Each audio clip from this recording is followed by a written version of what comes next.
Might ताय या फिर कहे इटर्नल गेनिन कोनोहा विलेज का एक ऐसा शिनोबी था जो सिर्फ 2 एपिसोड में दिखाई दिया। ऐसा हरा हुआ शिनोबी जिसे लोग कचरा समझते थे। अभी साकुरा किसने कहा? नहीं, साकुरा जैसा नहीं। माइट ताय एक ऐसा निंजा था जिसे ना ही कोई निंजुत्सु आता था और ना ही कोई गेंजुत्सु। निंजुत्सु मतलब निंजा टेक्निक और गेंजुत्सु मतलब एक इल्यूजन। तो आखिर क्या था इस बंदे में जो कुछ लोग इसे एक लीजेंडरी निंजा मानते हैं?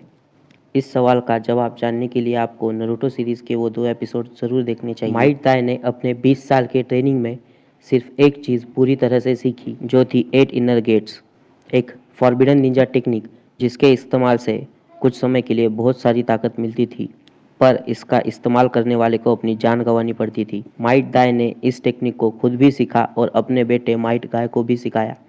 पर इसमें ऐसा क्या खास है? हर बाप अपने बेटे के लिए अच्छा ही चाहता है। हाँ, ये बात भी सही है, लेकिन माइट डाय को उसकी पर्सनैलिटी के लिए जाना जाता है। एक सिंपल माइंडेड, हमेशा खुश रहने वाला बंदा, हर चीज़ में पॉजिटिविटी ढूंढने वाला बंदा, जिसे कुछ भी परवाह नहीं कि लोग उसके बारे में क्या कहेंगे। एक ऐसा बंदा जिसने हमें युद्ध की ताकत के बारे में सिखाया। दाय अपने बेटे गाय से बहुत प्यार करता था, जिसे उसी की तरह निंजस्सु और गेंजुत्सु दोनों नहीं आता था। माइट दाय ने अपने बेटे को पावर ऑफ यूथ और सेल्फ रूल्स के बारे में सिखाया। दाय किसी भी मिशन को कम नहीं समझता था, फिर चाहे वो घास काटना, किसी बिल्ली को ढूंढना और किसी का सामान उठाना ही क्यों ना हो। वो लोगों के ओपिनियंस की परवाह बिल्कुल भी नहीं करता था। माइट गाय का बेटा उससे थोड़ा अच्छा शिनोबी बना, इस वजह से अपने बेटे के सामने उसे शर्मिंदा ना होना पड़े, उसके लिए माइट दाय बाकी निंजा से मुश्किल मिशन मिलने के लिए उनसे गिड़गिड़ाने लगा, भीख मांगने लगा। आगे चल के थर्ड निंजा वॉर के समय माइट गाय और उसके टीममेट्स को सेवन स्वॉर्ड्समैन ऑफ मिस्ट के खूंखार खून के प्यासे निंजा घेर लेते हैं।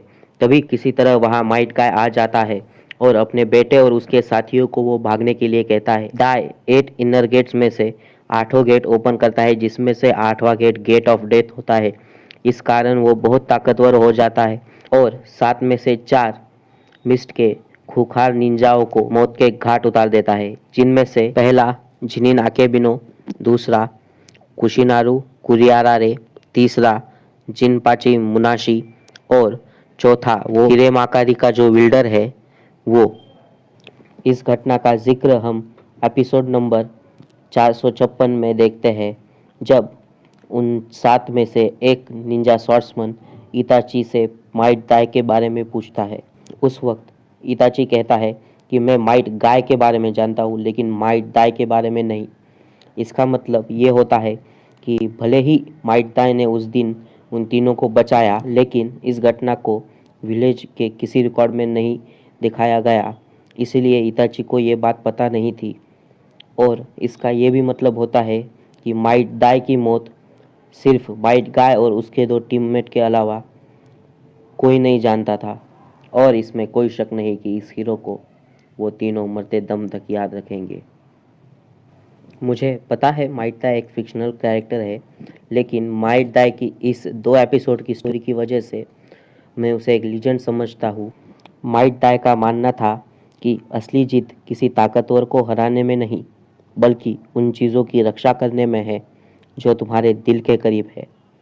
और इसलिए दाय ने अपने बेटे को बचाने के लिए अपनी जान तक कुर्बान कर दी। हाय दोस्तों, मुझे नहीं पता आपको ये वीडियो कैसी लगी, इसलिए कमेंट करके ज़रूर बताइए। और अगर आपको कोई टॉपिक सजेस्ट करना हो तो प्लीज़ कमेंट बॉक्स में ज़रूर बताइए। और हाँ, thank you for giving your precious time and watching this video. Enjoy your day or night, whatever it is. Thank you again.